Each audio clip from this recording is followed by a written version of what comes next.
Mga kababayan, ito na. Si Tito Sen, nako, mga kababayan, paano ito? Babaguhin ang konstitusyon. Ito ipapanood ko sa inyo.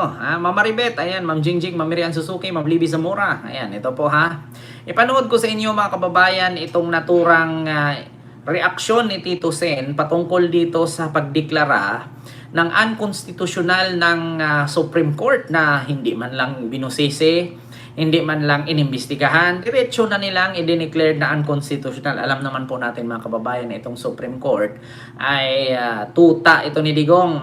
Halos lahat po dyan ay mga appointee ni Digong at kapraternity pa niya yan sa San Beda. Ito po mga kababayan, pakinggan ninyo si Tito Sen. Palitan na natin konstitusyon. Baguhin na. Ayan na, ulitin ko Palitan na natin konstitusyon. Baguhin na. Wait lang mga kababayan. Kasi baka bigla tayong narinig nyo po ba ako? Nawala po ba yung boses natin mga kababayan? May boses po ba tayo dyan? Baka nawala po Kasi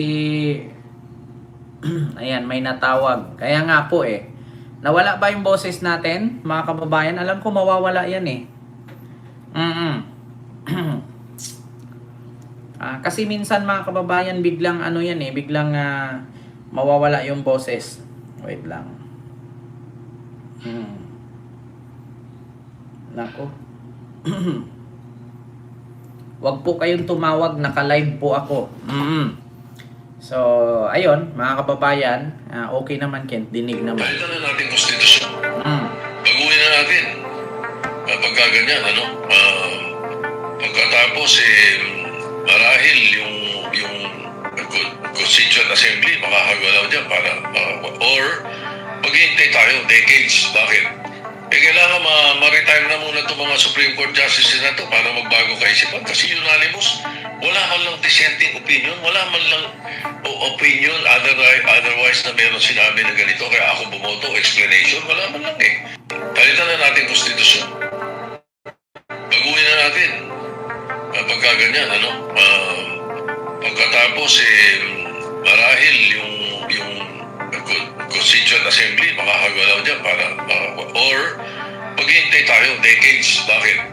Kailangan ma-retire na muna itong mga Supreme Court Justices na ito para magbago kaisipan kasi unanimous, wala man lang dissenting opinion, wala man lang opinion otherwise na meron sinabi na ganito kaya ako bumoto, explanation, wala man lang Palitan na natin.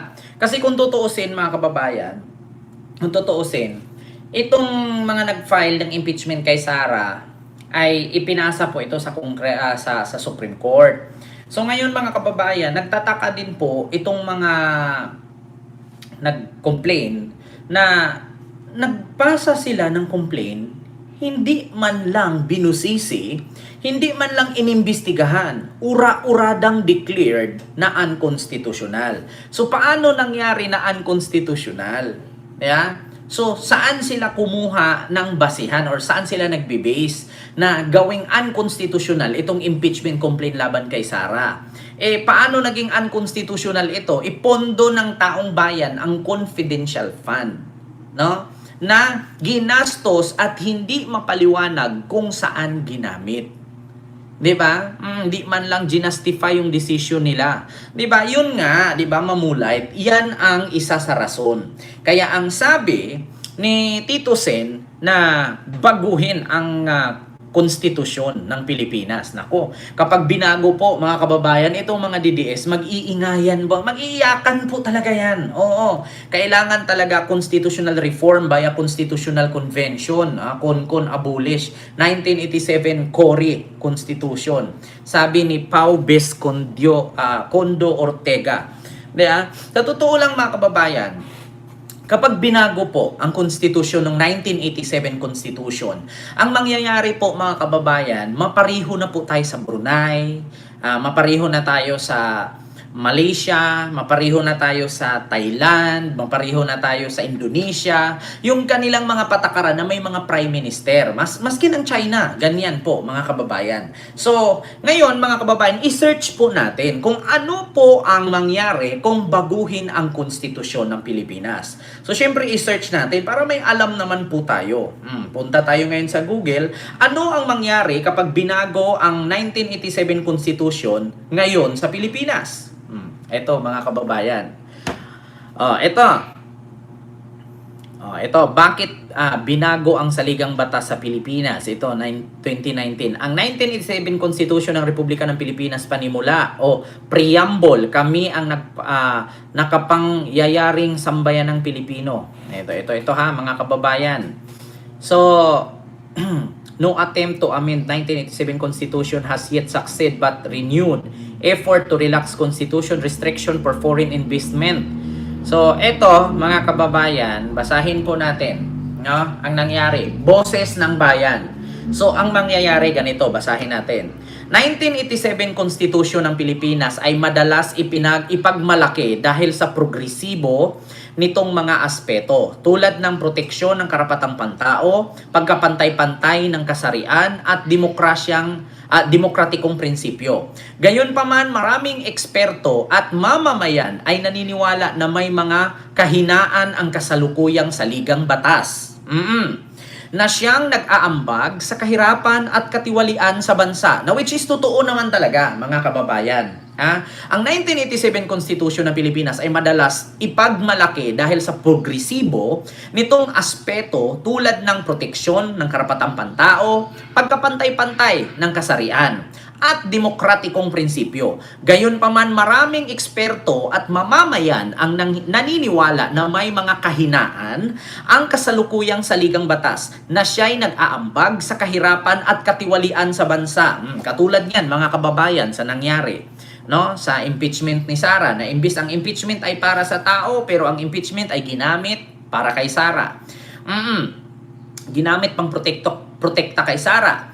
Ito na, kahirapan at katiwalian sa bansa. Narito ang ilang dahilan kung bakit sa kabila ng pagkakaroon ng isang demokratikong konstitusyon na natili ang mga suliranin ng kahirapan at katiwalian. Ito, una, napaka-restriktibo ng ekonomiya. Una, problema, ang 1987 Constitution ay may mga probisyon na naglilimita sa mga dayuhang pagmamayari ng mga industriya tulad ng public utilities, transportation at mass media. Ayan nga mga kababayan, no? Ulitin ko ha. Yan ang isang problema dito sa 1987 Constitution. Ay mga probisyon na naglilimita sa dayuhan pagmamayari sa mga industriya tulad ng public utilities, transportation at mass media. Ang mga sektor na ito ay nangangailangan ng malaking pamumuhunan, ngunit limitado ang kakayahan ng Pilipinas na makaakit ng dayuhang kapital. Na which is totoo po, mga kababayan. Una, kaya alam nyo kung bakit walang masyadong mga dayuhan na nagninegosyo sa Pilipinas? Kasi bakit? Hanggat hindi ka citizen sa Pilipinas, bawal kang magnegosyo. Bawal kang magtayo ng negosyo. 'Di ba? Kasi yan po ay nilagay sa 1987 Constitution. Yan po talaga mahirap mga kababayan. Okay lang sana kung pagbawalan natin ang dayuhan kung meron tayo. Ang problema, saan tayo kukuha ng ipampatayo? 'Di ba? Pangalawa, epekto, hindi napapaunlad ng sapat ang infrastruktura, nawawala ang maraming trabaho at hindi lumalakas ang kompetisyon sa merkado. Kaya po yan ang isa sa rason mga kababayan na maraming nag-OFW at ang baba ng sahod natin. Kasi bakit? Paano ka kukuha ng kasing laki ng sahod ng mga OFW, wala namang negosyo dito na kumikita ng malaki kasi bawal nga itong mga dayuhan magnegosyo dito. Ang kadalasan ng mga nagnegosyo dito ay mga Pilipino lang. Maliban na lang kung nakapangasawa ng kano na mayaman at nagtayo ng business. Pangalawa, meron kang ng business, patay ka naman sa tax.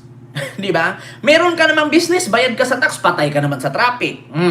So, yun po ang epekto, mga kababayan. Hindi napapaunlad ng sapat ang infrastruktura. Tignan ninyo yung infrastruktura natin panahon pa ni Marcos. Hanggang ngayon, walang naitayo. Kung meron mang bill, puro naman palpak. Nawawala ang maraming trabaho. Tignan nyo, di ba, ang daming mga OFW bumunta ng ibang bansa kasi walang trabaho masyado. At hindi lumakas ang kompetisyon sa merkado. Samantala, maraming dayuhan ang mas piniling mamumuhunan sa mga kapitbahay natin tulad ng Vietnam, Thailand at Indonesia. O, tingnan ninyo mga kababayan. Kaya nga, tingnan mo ang Vietnam. Tingnan nyo ang Thailand. Tingnan nyo ang Indonesia. Di ba ang gaganda nila? Tingnan nyo, sa Indonesia, meron nang nakapagtayo doon, sariling Christian Dior store. Louis Vuitton store. Dito sa Pilipinas, may nakita ba kayong ganyan? Meron, pero maliliit lang na pwesto na nandyan sa U-Belt, sa Makati. Diba? Sa Vietnam, sa Thailand, sa Indonesia, kita ninyo? Pangalawa, over-centralize ang sistema ng pamahalaan.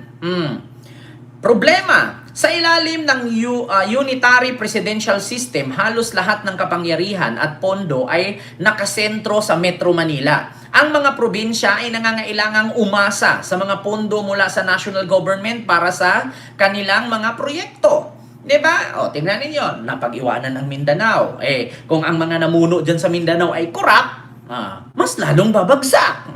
Kasi nga, dahil sa konstitusyon na yan. Pangatlo, kawalan ng accountability sa politika. Ito na. Ito yung pangatlong problema sa 1987 Constitution, kaya kailangan baguhin. Diba? Kawalan ng accountability sa politika. Problema, ang 1987 Constitution ay nagbibigay ng labis na proteksyon sa mga halal na opisyal. Kita nyo? Ito na, mga kababayan. Ang labis, 1987 Constitution, kawalan ng accountability sa politika. Bakit? Ang problema, ang 1987 Constitution ay nagbibigay ng labis na proteksyon sa mga halal na opisyal at mahirap tanggalin sa pwesto ang mga tiwali dahil sa mabusising proseso tulad ng impeachment. Diba? Kita ninyo? Tas magugulat ka. Congressman ka, mayor ka, gobernur ka, senador ka, president ka, vice president ka. Magugulat ka, mga pamilya ninyo naka-diplomat passport. Sige nga. Magugulat ka. Naka-diplomat passport. Hindi naman sila mayor. Yung tatay lang naman at yung nanay. Pero yung asawa, anak, apo, naka-diplomat passport. Diba? Dahil sa 1987 Constitution. Ayan, epekto. Patuloy ang katiwalian sa gobyerno dahil walang takot ang ilang opisyal na pananagutan. Dagdag pa rito ang fat political dynasty. Ayan na, ito na mga kababayan. Fat political dynasty. Anong ibig sabihin nun? Yung tatay kapag namatay, susunod ang anak, yung apo, pinsan, pamangkin at kaibigan. Ayan, ito na yung mga Duterte, Villar, itong mga Cayetano, Revilla, Marcos, Tulfo, sino pa? Binay. Ayan na, mga kababayan. Ito ay tinatawag na fat political dynasties. Ay nagiging kapangyarihan sa iba't ibang rehiyon. Ito yung tinatawag nilang baluarte. Ito mga Singson, di ba? Ayan na, mga kababayan. Number 4, hindi epektibong term limits. Ito, hindi effective ang term limits. Problema, bagamat may term limits ang mga opisyal, hindi nito natutuldukan ang political dynasty. Sa halip, nagpapalit-palit lamang ng posisyon ang mga miyembro ng isang pamilya. Now, which is totoo naman talaga. Diba? Hindi epektibo ang term limits. Bakit? Kapag naging presidente ang tatay, magiging vice ang anak. Pag bumaba ang tatay, magiging vice, yung anak naman ang magiging president, 'di ba? May ganyan mga kababayan ako. Hindi talaga epektibo. Papalit-palit lamang ng posisyon ang mga miyembro ng isang pamilya. Halimbawa, asawa, anak o kapatid, 'di ba?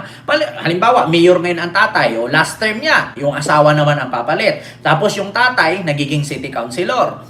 Tapos yung anak nagiging vice mayor. Pagkasunod eleksyon, pagtapos na ang termino, yung anak naman ang mayor, yung nanay ang vice, yung tatay naman ang magiging city councilor. Ganun lang yan Palit-palit lang, di ba? Ginawang negosyo ng pamilya. Ngayon, Epekto, walang tunay na pagbabago sa pamamahala dahil sa palit-palit na panunungkulan ng parihong mga pamilya. Naiiwan ang mga kwalipikadong kandidato. O, diba? Kita ninyo? O, tignan ninyo ang Davao.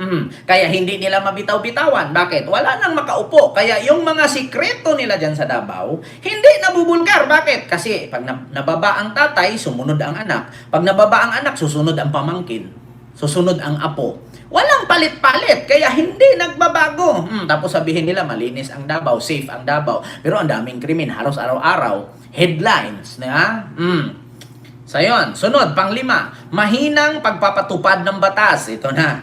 Problema, bagamat progresibo ang mga probisyon ng saligang batas, kulang ang epektibong pagpapatupad ng mga ito. Halimbawa, naroon ang mga karapatang pantao at pang-ekonomiyang karapatan. Ngunit hindi ito nararamdaman ng ordinaryong mamamayan dahil sa katiwalian at efficiency ng sistema. Epekto, mawawala ng tiwala ang tao sa sistema ng hustisya at pamahalaan. Totoo po yan. Mga kababayan, bakit? Tingnan mo, mag-file ka ng kaso, abutan pa 10 years, mamatay na lang yung nag-file, hindi pa gumalaw ang kinaso. Ang bagal ng galawan. Kaya mawawala ng tiwala yung tao. Bakit? Kapag mayaman ka, nakulong ka, nagkaroon ka ng jacuzzi sa loob ng kulungan, may kubol ka pa. Yeah? Kita ninyo? Katulad kay Jinggoy nung nakakulong, sabi ni Junvic Rimulya, kapag kapolitisyan ka, kapag mayaman ka, nagkaroon ka ng concert sa loob ng bilibid. Pero pag mahirap ka, putang ina, petroleum jelly lang gamit mo, mamamaga pa yung butas ng puwet mo. Diba?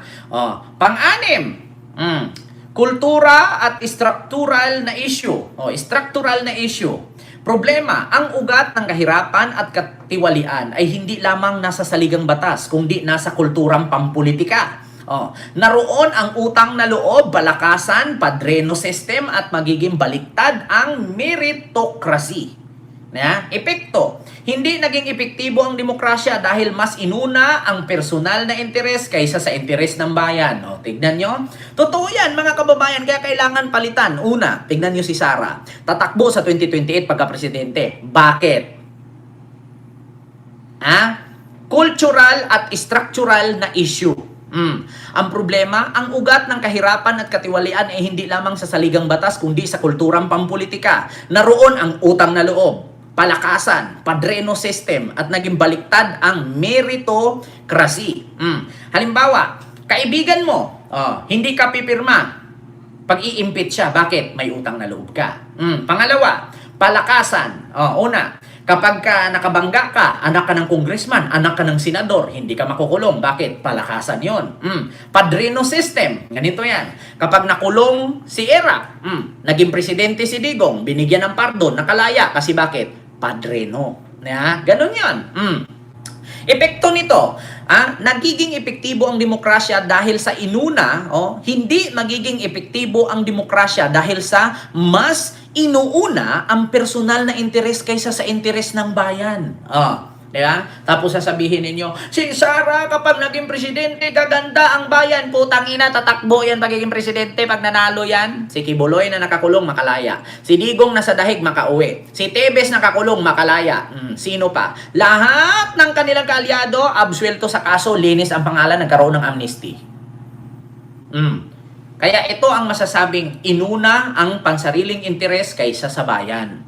Diba? Totoo naman talaga, mga kababayan. Ano ang maaaring solusyon? Ito na. Ano ang maaaring solusyon? Number 1, pag-amyenda ng konstitusyon.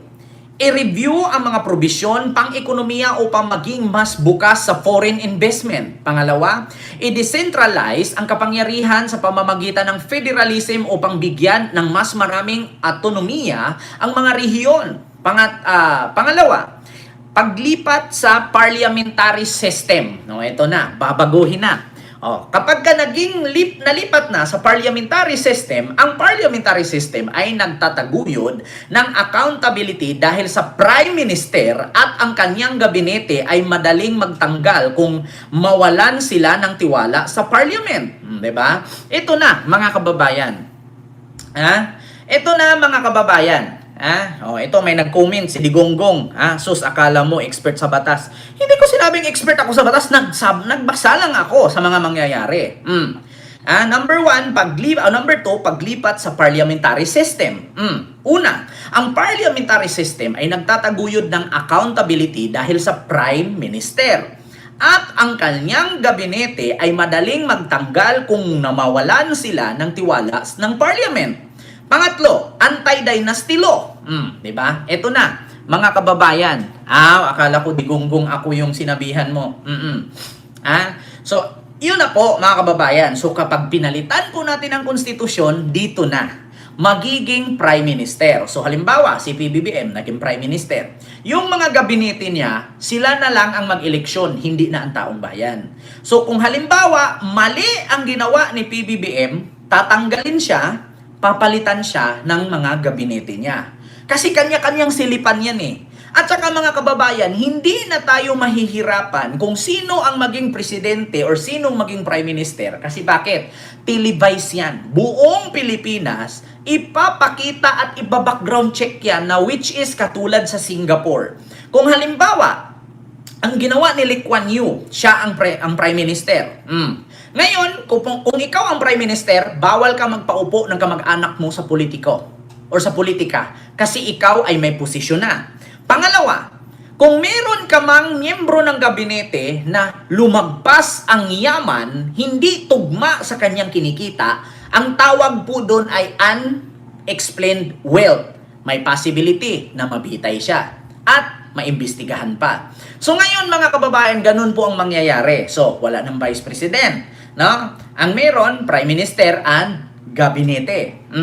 So ngayon, sunod dito ang anti-dynasty law. Mapapatupad ng batas na tutuldok sa political dynasty para bigyan ng pagkakataon ang mas maraming leader na may potensyal.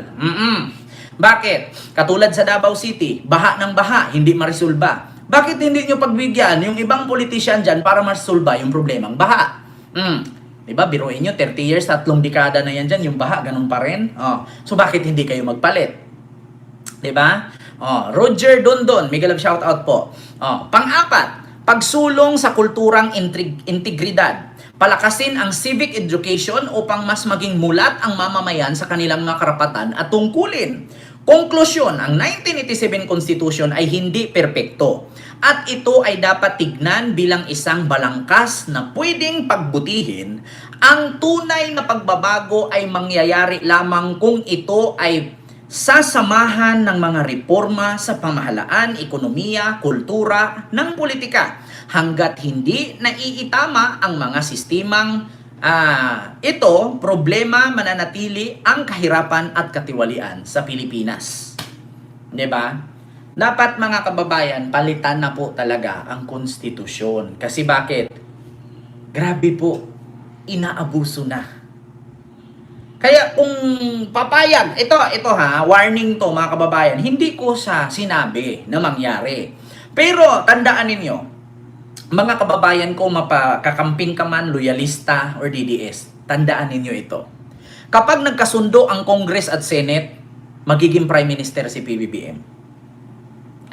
Kapag nagkasundo ang Senate President at Congress House Speaker, Prime Minister si PBBM. Yun ang mangyayari. So, pakinggan natin si Tito Sen. Ito yung kay Tito Sen pakinggan natin. Palitan na natin konstitusyon. Baguhin na natin. Pagkaganyan, pagkatapos, marahil yung Constituent Assembly makakagalaw dyan para, or maghihintay tayo decades. Bakit? Kailangan ma-retire na muna itong mga Supreme Court Justices na ito para magbago kaisipan. Kasi unanimous, wala man lang dissenting opinion, wala man lang opinion otherwise na meron sinabi na ganito, kaya ako bumoto, explanation, wala man lang Diba? So, bukod kay Tito Sen, mga kababayan, sinusulong na niya ngayon na baguhin ang konstitusyon or tsa-tsa. Nako, susulong ang tsa-tsa sa Senado kasi ang tagal na po dito mga kababayan, ilang dekada na po na may mga senador na nagsulong ng tsa-tsa, hindi po natutupad. Bakit? Kasi kadalasan pong mga senador hindi pumapayag. Kasi bakit? Yung kanilang mga angkan mawala ng posisyon sa politika. Kaya dahil dyan, nagpaparamdam na si Tito Sen na baguhin ang konstitusyon dahil sa palpak nitong Supreme Court na mas kinampihan ang kawatan kaysa sa taong bayan.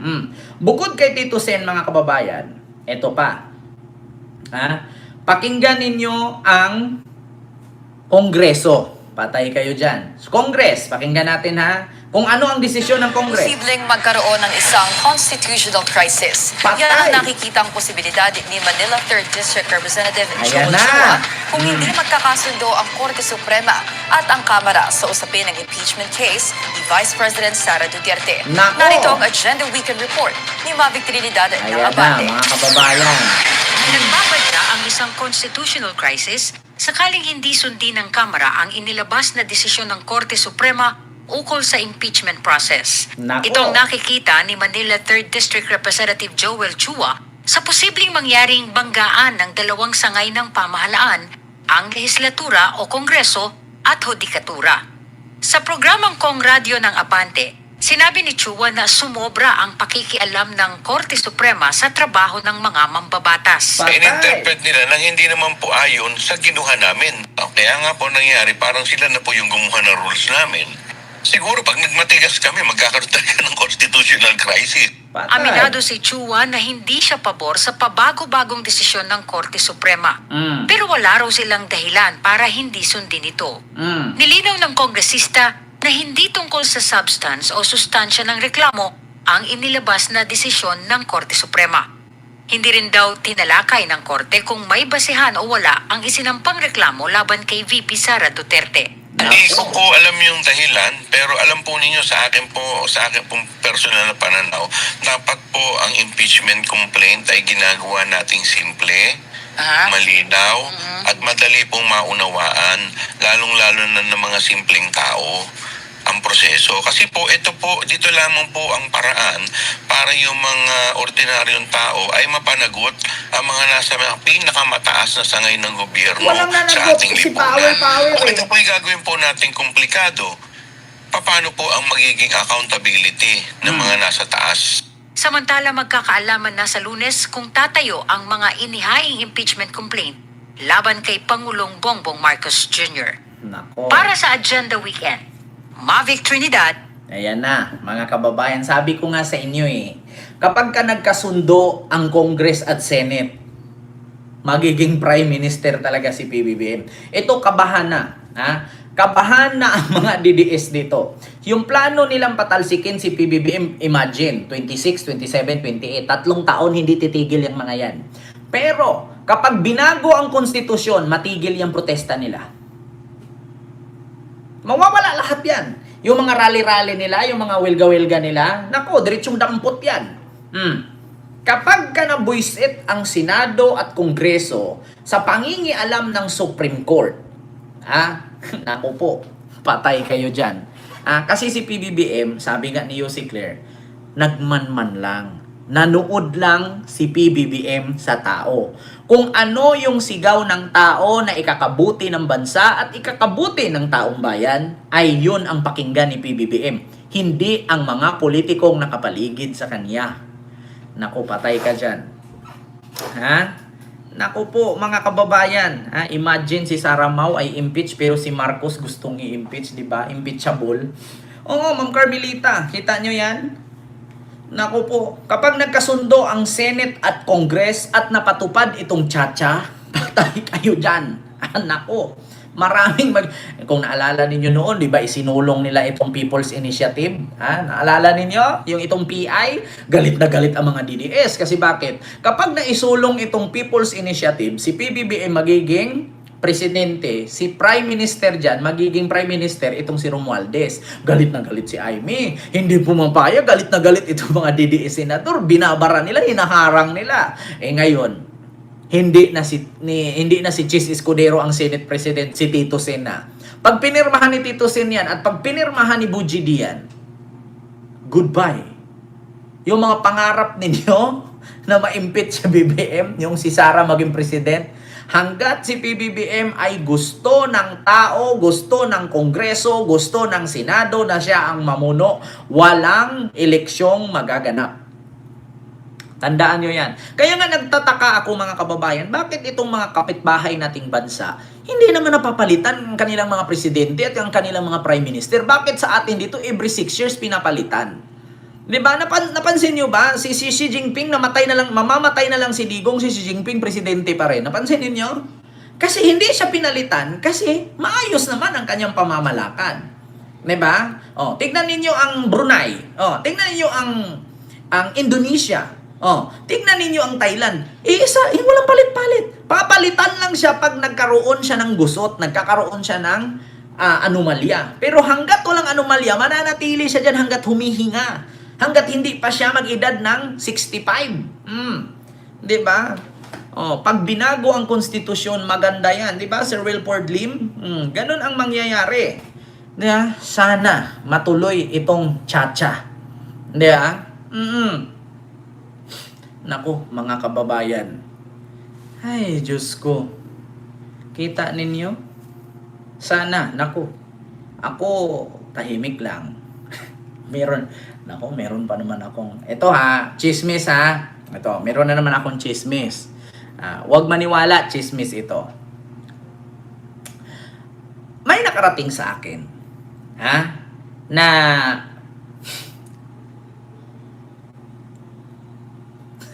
ayaw ko pagalitan tayo.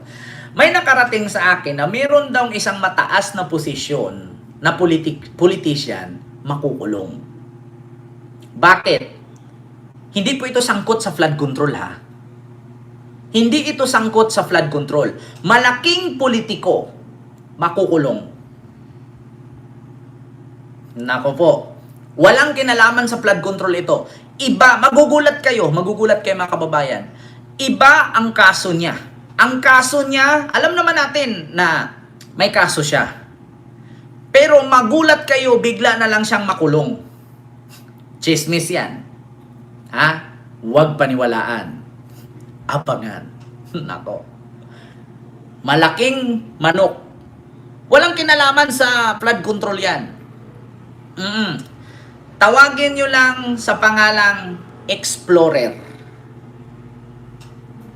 Ayaw ko na magsabi. Chismis yan ha. Wala akong sinabing pangalan. Ang sabi ko lang, Explorer. Walang kinalaman yan sa flood control. Pero, magulat kayo. Explorer siya. Explorer. Nako po. Patay kayo dyan. Hindi ka man tinalaban ng impeachment. Baka sa ombudsman, manginig ka. Sunod, mga kababayan. Nako po. Eto na. Ito, chismis lang to ha. Chismis lang yan.